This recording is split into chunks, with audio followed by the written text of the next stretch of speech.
Здравейте и добре дошли в подкаст Студио за солидарност на Фондация Подобри. Аз съм Моника и днес стартираме нашата пътуваща поредица от едно много вълнуващо място, а именно Младежкият център в Монтана, където сме се събрали за национална среща на младежките съвети и парламенти. Но преди да ви разкажа малко повече за това, бих искала да представя нашите домакини и гости в едно, тъй като гостуваме в тяхното подкаст студио. Добре дошли, казвам, на Доротея Тончева и на Силвия Аврамова. Здравейте, момичета! Здравейте! Дори е представител на Младежки център Монтана. Здравей, Дори! Здравей! Как Много се радвам да ви гостуваме. Много съм добре, малко изморена от пътя, но въпреки всичко се радвам, че успяхме да се съберем за този интересен, надявам се, разговор за нашите слушатели. И направо да започваме по същество, да представим Младежкия център. Какво ще ни разкажеш за Младежки център Монтана? Какво изобщо представляват тези младежки пространства, ако можем да ги наречем? Мисля, че ще е интересно за всички да разберем. Младежкият център е едно място, на което се стараем да събираме всички младежи от града и всеки да има какво да прави, всеки да намери място за себе си тук. Ние се стараем да наблегнем към неформалното образование и по този начин младежите да влязат в много различни сфери от нашето общество. Всеки един младеж може да дойде да създаде клуб по интереси, да създаде някоя инициатива с помощта на Младежкия център, разбира се. И това е. Супер, това, което казваш, звучи страхотно. Ние затова правим тази поредица, защото за жалост в Шумен си нямаме такъв младежки център, но пък имаме щастието, благодарение на програмата Европейски корпус за солидарност, да посетим всички такива готини младежки места. Тъй като това е сравнително ново пространство за младите хора в България, можеш ли да ни разкажеш кога отвори врати вашият младежки център и може би за някои клубове, такъв тип дейности, които организирате в момента, кое е нещо, може би, с което най-много се гордеете на този етап? Младежкият център съществува вече от 2 години. Миналата година отвори врати май месец. И нещо, с което се гордея, като може би направена инициатива е едногодишната програма за доброволчество, която стартира миналата година на 5 декември, точно на Деня на доброволеца и ще приключи тази година на 5 декември. В момента доброволците сме на етап, в който развиваме техните инициативи, понеже в предишната си задача имаха цел, която е да направят инициатива, да я представят и след това идеите да се одобрят и да се реализират. Мога да споделя за една, която е седмица на доброто в училище. Момичето се старае да хване по-малките класове в училище от 2 до 4 клас и да им покаже чрез неформално образование доброто и как всички трябва да сме добри и да се подкрепяме. Супер! Ти как започна своята дейност тук? В момента се намираме в една много интересна стая. Ще сложим кадри за нашите зрители. Заобиколени сме от бордови игри. Много приятно пространство. Но ти самата как се свърза с Младежкия център? Как започна твоя път тук? Аз преди това бях член на друга такава организация. След това разбрах за Младежкия център. Отидох, даже нямаше сграда, все още бяхме на друго място и попитах за клуб по настолни игри, понеже много обичам да играя на настолни игри. С помощта на Младежкия център си набавихме игри, направих си постер, сподели се в социалните мрежи. Първо доведох приятели, после чрез социалните мрежи разбраха други младежи и стана един много готин клуб, който продължава до ден днешен. Супер, коя ти е любимата настолна игра, че аз имам няколко? Активити и Монополи. Супер, аз погледам фен на Катан, тя е така малко по-стратегическа, но мисля, че е доста така популярна в момента сред младежите да имат и имат нужда, може би, от такова място, наистина, на което да се събират по-неформално, да играят разни игри, изобщо да се чувстват приветствани в едно място, направено изцяло за тях. Те първо, че имат, примерно, клуб по настолни игри, имаме клуб по роботика, имаме зала за танци, в която младежи се събират, идват, танцуват, никой не им пречи, те са в една неформална среда, чувстват се себе си, защото всеки от тях е свикнал да сме в училище и там е много по-различно, отколкото целта на младежките центрове. Така е. Добре, сега понеже ми се иска много да включа Силвия в разговора. Тя до сега беше слушател, но знам, че тя много силно резонира с това място. Силвия, да ни разкажеш малко повече за себе си, каква роля имаш ти в това място, кога се запозна така с младежката дейност, дали в младежкия център или още преди това. Мисля, че на всички ще ни е интересно. Ами аз съм доброволец в Младежкия център и съм част от Младежкия съвет към Младежкия център, но моя път до тук е доста по-объркан и криволичещ от този на Дори, тъй като аз започнах да се занимавам с младежко участие и включване, сега мога да го нарека така, тогава беше просто нещо, което ми е интересно, още в 5-ти клас, когато влязах в ученическия съвет в училище. И оттам започнах да пътувам по Еразъм, по различни проекти и в последствие разбрах за една организация, Национален ученически парламент, в която кандидатствах малко на шега в първи момент. Но изненадващо хората ме избраха и дори в момента съм председател и във втория си мандат на управителен съвет на организацията. Но малко контекст всъщност какво е Национален ученически парламент. За да изкараме официалното наименование така в някакъв контекст. Национален ученически парламент е платформа за диалог между учениците и институциите на местно, национално и международно ниво. Казано на просто ученически език. Да, това е много важно, защото съм сигурна, че има хора, които ни гледат и за първи път чуват тези думи, така че е хубаво да обясним. Национален ученически парламент е една мрежа от ученически съвети от училища от цялата страна. И това, което правим, е да се консултираме с тях и да ги обучаваме, тъй като в последните 2 години основен фокус на организацията е създаване на местни структури, като Младежкия съвет в Монтана, като Русенски ученически съвет и Пловдивски ученически парламент и Дуловски ученически съвет, които са подпомогнати от Национален ученически парламент. Просто да може учениците наистина да бъдат представени и да станат активна част от обществото и да знаят всъщност, че те имат много права, тъй като на нас много често ни се казва, че имаме права, но не си знаем задълженията. Но всъщност е обратното. Знаем си задълженията, но не си знаем правата, се оказва. Доста често. Национален ученически парламент цели всъщност да мотивира учениците да участват и да им предостави възможност за това. Най-голямото ни събитие е националната среща на ученическите съвети и парламенти. Аз съм била там, само да ти кажа, преди няколко години, в частност като представител и ръководител на ученическия съвет в Средно училище Сават Броплодни в Шумен. Така че наистина беше и мисля, че е доста голямо събитие и успех за вас. Какво въздействие има то? Да, така и остава да си продължи все пак. Да, на националната среща се изготвя един доклад. Всъщност, преди националната среща с ученици от цялата страна се правят фокус групи и една онлайн консултация, на които се определят темите за съответната национална среща. Обикновено те са 5, просто защото 100 човека да се разделят на по-малко от 5 е малко невъзможно, чисто логистически.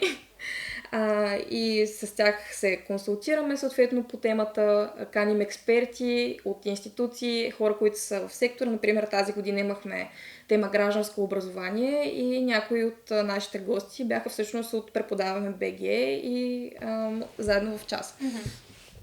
Идеята на националната среща е всъщност с тези препоръки на учениците как да се подобри образованието в България. Сготвим един доклад, който в последствие изпращаме до институциите, които са отговорни за съответните промени. Тази година това бяха Министерство на младежта и спорта и Министерство на образованието и науката, след което провеждаме присъствени срещи с тях и всъщност се опитваме активно да вкараме учениците в процеса на тази промяна. Също в момента сме изключително активни и около процеса с промените на закона на предучилищното и училищното образование, за които предполагам всички са чули. Ако си спомняте през юли, на 29 юли имаше една много забавна обществено обсъждане в Комисията по образованието и науката, където казаха на едни-две ученички, че нямат право да са там, защото в организацията им има непълнолетни, което между другото не е така. Всъщност това бяхме ние. Да. И от това получихме едно много голямо обществено внимание, което за добро или за лошо ни постави всъщност на картата и в момента работим активно с Министерство на образованието и науката, заедно с Национален младежки форум и Софийски ученически съвет в посока създаване на ясна рамка за ученическо самоуправление в страната, тъй като, за съжаление, тя е малко неясна, но да. Да. Сам те прекъсвам, не за друго. Мисля си, че ще е интересно самата да разкажеш, преди да стигнеш до тези много сериозни участия, истински на практика включвания на младите хора в процесите по взимане на решения, дори това да могат те самите да очертаят закони. Как започна твоя път? Как станаха тези неща интересни? През младежкия център ли стана или по-скоро ти един ден си каза, скучно ме, искам да правя нещо по-интересно, намери съмишленици и така започнахте да се инициирате и да правите някакви неща лека по лека. Ако трябва да опишем стъпка едно за един млад човек, който иска да е активен, по-активен в обществото, но не знае как да стартира. Можем ли с твоя пример някакси да го представим? При мен малко се получи в обратен ред, тъй като всичко в голямата ми наистина активност, която е извън танци и такива групи извънкласни, започна с един училищен проект за дезинформация. Супер. Който имаше допълнителна част ходене до Брюксел. Страхотно. Кога стана това? Говорим за зимата на 22-а. Сравнително, да, се занимаваш също, но не и толкова. Но не и толкова активно и с младежкия център от около година се занимавам, откакто съм и в Национален ученически парламент. Но на този проект за дезинформация всъщност ние посетихме НАТО и Европейската комисия по младежта, спорта и още 5-6 работи, никога не запомних името, честно казано. Цялото, където ни показаха добри примери, които са финансирани, дали по Еразъм, дали по Европейския корпус за солидарност. И аз много се вдъхнових от това, че всъщност младежи на нашите години, защото аз тогава съм била на 15 или 16. Първа навлизаща в младежката възраст и малко без ясна представа какво представлява това. Те ни представиха едни хора, които са супер успешни, хора, които се занимават дали с наука, дали с спорт в някаква форма, или Национален ученически парламент също беше представен, между другото. И аз много по-късно се сетих, че се запознах с тях в Брюксел. Се оказа от по-далече, аз наистина тръгнах на обратното. Да. И в последствие аз реално тръгнах към Национален ученически парламент, защото разбрах за много ученически и младежки структури в страната, които работят независимо и където младежите могат да участват активно, като Перник на младите, Софийски ученически съвети и други подобни. И мен ми се прииска в Монтана да има нещо такова. Аз към този момент още не бях много запозната с младежките центрове. И всъщност от Национален ученически парламент, от колеги, които имат активни младежки центрове от години и са разпознати из града, ми споменаха, че трябва да има в Монтана такова нещо и просто аз съм назад с материала, не съм проверила, което много често ми се случва. Погледнах и всъщност точно тогава, около великолепния 12 август, Младежкият център имаше концерт на центъра. Супер. Ден на младежта и аз типично по младежки отидох на концерт и просто видях хора с едни баджове с дъга. И си викам, тези трябва да са моите. И просто отидох и ги попитах. Те супер бързо откликнаха и още на следващия ден бях тук в сградата на Младежкия център да си поговорим всъщност как един такъв съвет може да се реализира. Като впоследствие се оказа, че Дори е имала същата идея. Супер, значи ето как се познала съм нали, от Брюксел, после пък през Монтана. И после в Монтана. Да, и после пак към Национален ученически парламент. Дори тогава, като се срещна за първи път с Силвия, каква беше твоята реакция? Две общи цели. Да, беше като сигурно супер, нали? Просто намираш другата част от себе си, дето иска да създаде и тя същото нещо и се борите за едно и също нещо и просто беше много хубаво, защото ти най-накрая в такъв малък град като при нас, дето не са много известни тези неща, с които ние се занимаваме. И просто беше вау, има още хора като мен и ги намирам. Не съм сама. Да.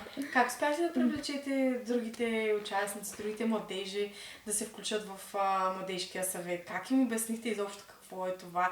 Защото наистина, ето, с Силвия тя е била достатъчно проактивна да потърси възможностите, даже да отиде до Брюксел. На какво говорим за един млад човек от Монтана, например, който за първи път чува изобщо за тези неща? Как успяхте да го привлечете към вашите дейности тук в Младежкия център? Ами, да ти кажа честно, младежкият център се стараем. Винаги нещата, които правим, да са точно по-младежки, да го кажем с младежки думи, за да могат да ни разберат, защото и аз също съм младеж. Да, А, всички сме, слава да. Богу. И аз бях като доброволец на младежкия център, много ясно, че приятелите ми ще разберат за това място и че като им кажа, отивам в събота на настолни игри в моя клуб, в младежкия център и те са някакси... Става им интересно, в смисъл цялата концепция на сградата и на това с какво занимаваме. И така един по един, плахо, дойдоха, идваха и накрая си останаха с нас плътно и се включиха в младежкия съвет също, защото те като започват в един клуб, втори клуб, първа инициатива, втора. Става интересно. Много някак си ги интересно, повлича. да, привлича ги. А какво имате в младежкия център, извън в момента, че се говорим в вашата стая за подкасти, които се надяваме скоро да видим също, да добавим като линк в описанието, така че нашите зрители да се абонират не само за нашия канал, и за вашия живот и здраве. Всъщност не знам, може да имате вече Ние такъв. имаме вече такъв. Страхотно, кой е? Как се казва? Младежки център Монтана. Може да го намерят и в момента трябва да излъчим и нашия първи епизод Супер. на подкаста. Страхотно. Ами знаеш, ние снимам сега малко по-рано, вече сигурно ще излъчим, така че Надявам аз се. ще го добавя в линка в описанието, за да могат хората да последват и вас. Та, извън това място, което се намираме в момента, с какво разполага центъра като база? Може би, ако някой пък от Монтана ни слуша, ще каже, тук това ми е интересно, бих дошъл да видя и аз. Примерно. Ами нашия център се отличава с едно много интересно нещо, че имаме боулинг. Да, в видяхме Монтана го, много имаме яко. боулинг, може да е мини боулинг, но е боулинг. Той също много привлича младежите. Постоянно всеки ден има младежи, които идват да играят. Имаме тенисна маса, хокейна маса, имаме билярд, имаме залата за танци, която се използва. Имаме клуб по роботика, където се провежда, вътре е библиотеката ни.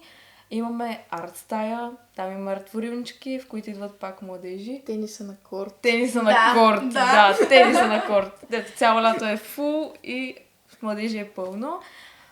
Да, и арт стаята.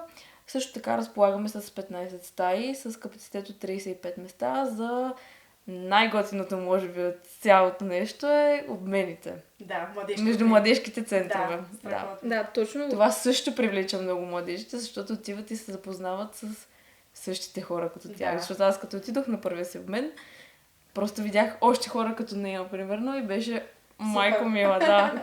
Това е много хубавото на младежките центрове и това е нещо, което ме накара всъщност да остана да стана доброволец, че младежките центрове позволяват да намериш общност. И всъщност те не просто ти го позволяват, те ти я сервират на поднос, готово, нали. Ти си активен млад човек, ами заповядай, имаме още 10, може заедно да правите нещо. Да, абсолютно. И така стават различни интересни колаборации между младежките центрове. Страхотно. Силва, искаш да дадеш пример за ваша инициатива, която сте направили тук в Младежкия център, с Младежкия съвет, нещо, което е събрало така по-голямата общност и може би събитие, с което ти се гордееш много пък? Събитието, с което аз се гордея най-много и първото ми събитие като основен организатор, миналата година, всъщност с помощта на Национален ученически парламент и съвместно с Младежкия център, проведохме регионална среща на ученическите съвети, което пак звучи супер сложно и гръмко. Реално това, което стана, свързахме се с ученическите съвети от целия град, тъй като във всяка една гимназия има, с което е факт, с който аз лично много се гордея. И се събраха около 30 ученици от всички училища, с които успяхме да седнем и да си поговорим всъщност за какви проблеми имат, какви решения биха приложили и да създадем заедно идеи за инициативи, които да реализираме заедно. Например, нещо, което се роди тогава и до днес се изпълнява, е клуб по готварство. Баба готви най-добре. Много е вкусно за един телец като мен, това звучи много апетитно. То мисля, че и телец го измисли като инициатива, така че... Аз съм втория телец, който е вътре в идеята, така че... Супер! Да. Това е нещо, което всеки месец се реализира тук в Младежкия център или изнесено с някоя баба. И не само. Къде? Готвите лютеница някъде на двора, ли? Баница беше представи. Последния път правихме мексиканска кухня. Супер! Да. Много, много яко и вкусно. Жалко, че съм толкова далеч от Монтана. Направо ще стана и аз вече част от вашия младежки център. Баба готви в Шумен? Да, Айде. Нищо не пречи за Може. колаборация. Тогава ще ми гостувате с тази инициатива, аз си го записвам, няма да забравя. Знаете, един телец, като става въпрос за храна, никой не забравя. Протоколирано е край. Абсолютно. Записвам си. Ами, ние и днес сме се събрали пък, така де днес, те хората не знаят кой е деня, но сега се провежда една национална среща пък на младежките Която съвети. пак парламенти. звучи много страшно. Много безгласно. страшно. Я да закажете на какво ни поканихте, защото аз сега си говоря с вас, като водещ на подкаста, но всъщност съм и представител на нашия пък общински младежки съвет в Шумен и съм тук по ваша покана. Разкажете как мина процеса по организация и за какво събирате тези младежки съвети и парламенти. Ако искаш, аз мога да разкажа как беше организацията. Ами, първо седнахме всички и си разделихме задачите, както винаги, както всеки път. На мен ми се падна честа да звъня на абсолютно всички организации, да комуникирам с тях. Да, случи се бързо, колективно и екипно. Силвия, можеш да разкажеш малко повече за Концепция. За всъщност да. страшното нещо национална Да, среща. точно така. Ами националната среща най-просто можем да си го представим като един форум. И сега форум пак звучи супер страшно. Тимбилдинг, можем да Тимбилдинг. кажем. Форум, по принцип за контекст, защо форум? Форум е площад.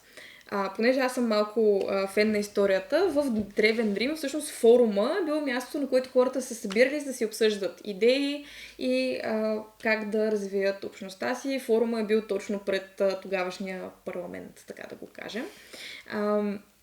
И на подобни събития се събират младежи от цялата страна, специално на тази национална среща, защото национални срещи има на, мисля, че почти всички неформални и формални структури. Да. На младежките съвети и парламенти се събират младежки съвети и парламенти, въпреки че между двете няма кой знае каква разлика, просто едното звучи така официално. Да, аз може тук да очертаем някаква минимална разлика, но едното прераства в другото в някакъв момент. Да. Тоест от член примерно в ученически парламент, може да станеш член после в пък общински младежки съвет, където консултираме вече община, кмети и така нататък. Но да, двете са доста взаимно свързани. На тези срещи младежите се събират, за да си поговорят отново за проблеми, за инициативи, да споделят някоя друга добра практика, а и просто за добрия стар български тимбилдинг, нали, тази прекрасна старославянска дума. Да. Се съберем всички на Мегдана, съберем всички на в младежкия Мегдана, център. да изтанцуваме едно хоро и да си поговорим така, да се опознаем, да се усетим, защото на много такива форуми всъщност се раждат много готини инициативи, които се реализират на национално ниво, пък може и някоя нова организация. Абсолютно. Пък е страхотна възможност хората, които нямаме такъв близък досег, както на Шумен и Монтана, се срещнем, да снимаме, например, този подкаст, да си разкажем ни на други какво правим и наистина се вдъхновим. От такива срещи се излезе, между другото, много полезни контакти, партньорства. Така, и много добри приятелства. Абсолютно. Абсолютно. Ами супер, момичета, много интересни неща. За финал, какво послание ще отправите към младите хора, които те първа наистина чуват за това, че имат възможност да се присъединят я към ученически съвет, парламент, я към младежки съвет, я пък да посетят младежки център. Какво ще им кажете? Защо трябва да влязат, да се включат активно и какво ще им донесе на тях, може би, като ползи? Това участие в тези младежки организации или структури.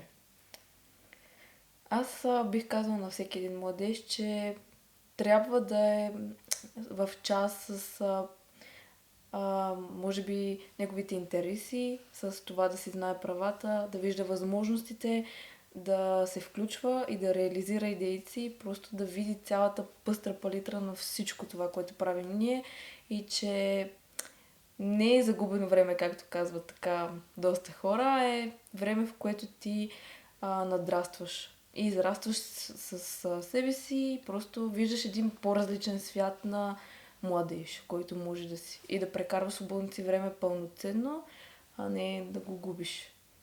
Да, страхотно. И насърчавам всички, които имат възможност да са доброволци, в която и да е организация, просто да отидат, да видят за какво става на въпрос. Лесно могат да се откажат, ако не им допадне, но абсолютно всички им допада и винаги остават и после са леле, защо не отидох, като бях на 15. Да, като бях по-малък. Да, това сме го чували от много младежи, наистина. Това моето ще си прозвучи толкова гръмко и банално, колкото е, но се убеждавам все повече, че е вярно. Хора, скачайте смело и бъдете себе си. Защото дори и аз и много хора, които познавам, са се опитвали така да се движат с тълпата и всъщност да си повтарят, че да се занимаваш с нещо младежко и извънкласно е загуба на време, е излишно и може вместо това да еш да поспиш на обяд. Ами от сън спомен няма. Така е. Но тимбилдинги обмени има и всъщност точно с такива инициативи, с нещо, което дори да не ви се струва интересно или в по-лоши случаи, ако ви се струва интересно, ви е страх, че няма да сте достатъчно компетентни, пробвайте. Скочете с главата надолу, защото само така ще откриете всъщност кое е нещо, което ви харесва и нещо, за което горите. Абсолютно, отваря много врати. Така че и ние съветваме нашите зрители и слушатели смело да се впускат, да сбъдват мечтите си, защото през един такъв контакт, среща, наистина можеш да осмислиш как самия ти можеш да реализираш много свои мечти и цели. Било то даже свързани с пътуване, срещане на нови хора, обмяна на опити, наистина, даже да откриеш някакво ново умение или нещо, което не си знаел, че притежаваш в себе си, просто го откриваш през този тип дейности, като доброволец, като младежки работник по-нататък.